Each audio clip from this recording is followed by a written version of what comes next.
Hello guys, nandito tayo sa usapang Biblia, usapang katotohanan lamang. So ngayon ang ating pong topic, ilagay ko sa screen yung nag-comment po sa comment section. So ang sabi po niya, ilan daw iglesia? No, so ano po siya, no, kanang agree po siya sa mga sinasabi ko nung previous na video po natin na in-upload po sa natin sa YouTube, no, na iglesia ng Diyos po ang nakalagay po, no, na inusig na sa Jerusalem.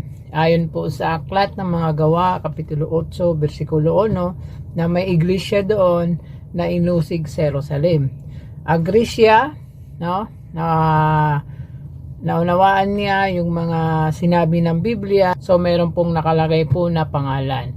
So ayon niya, hindi iglesia ni Kristo. So yan po ang ating pong tatalakayin. Bakit hindi iglesia ni Kristo ang official na pangalan?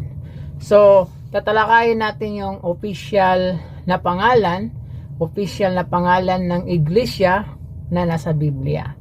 No? Usapang katotohanan, usapang Biblia. So ngayon, bakit hindi iglesia ni Kristo ang official na pangalan?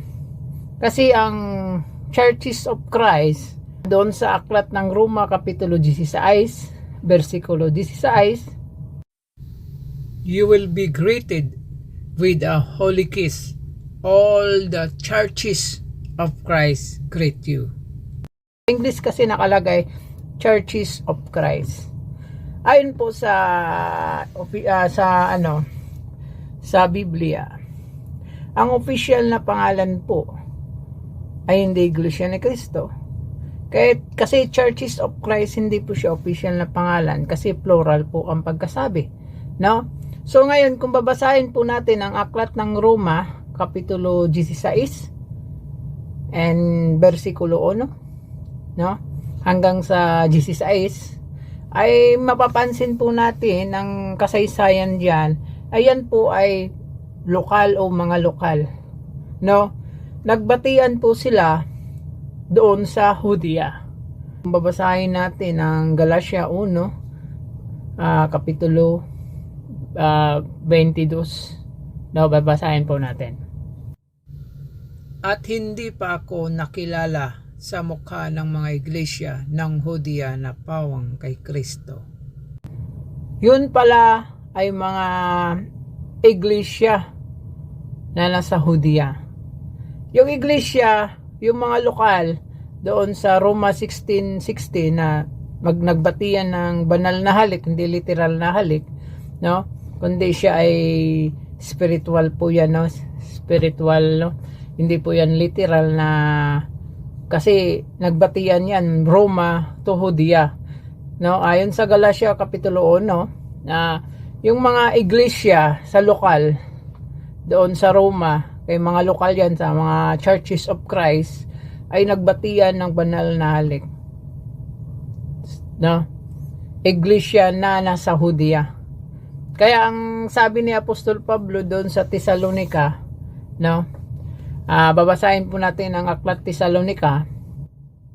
1 Thessalonica kapitulo 2 versikulo 14. Sapagkat kayo, mga kapatid, ay nagsitulad sa mga iglesia ng Diyos na nasa Judea kay Kristo Jesus. Ayan po guys, no? Nakalagay po ay iglesia ng Diyos kay Kristo Jesus sa Judea. Di ba? Iglesia ng Diyos kay Kristo Jesus sa Judea. Di ba? So, ang nagbatian ng mga Churches of Christ, yung mga lokal, di ba, ng banal na halik doon sa Judea. Sa Judea, nasa Judea, yung iglesia ng Diyos kay Kristo Jesus. Kasi yung Roma 16:16, hindi po yan natin na hindi natin yan ni-imply na official na pangalan. Kasi Churches of Christ po yan. Ang official na pangalan po ay iisa lang, hindi po marami, no? So alin po ba yung tunay na official na pangalan? Ang official na pangalan, unang-una, alam natin na may iglesia sa Jerusalem na inusig. Doon sa Book of Acts, no, chapter 8 verse 1, na yung iglesia na yon na sinabi ni Apostol Pablo sa Book of Galatia chapter 1 verse 13, iglesia ng Diyos o Church of God. Yun po ang official na pangalan, Church of God. Katunayan po na official na pangalan na iglesia na nasulat sa Biblia ay iglesia ng Diyos o Church of God. Mababasa po natin yan sa aklat ni Pablo sa unang Korinto kapitulo 11 versikulo 22. Wala ba kayong mga bahay na inyong makakanan at maiinuman? O niwalang halaga ninyo ang iglesia ng Diyos? Ayan po guys, nakalagay po iglesia ng Diyos. Yan po ang official na pangalan na nasulat sa Biblia. Iglesia ng Diyos. Yung Roma 16:16, hindi po yun official na pangalan. Kasi plural po pagkasabi Churches of Christ na nagbatian ng banal na halik.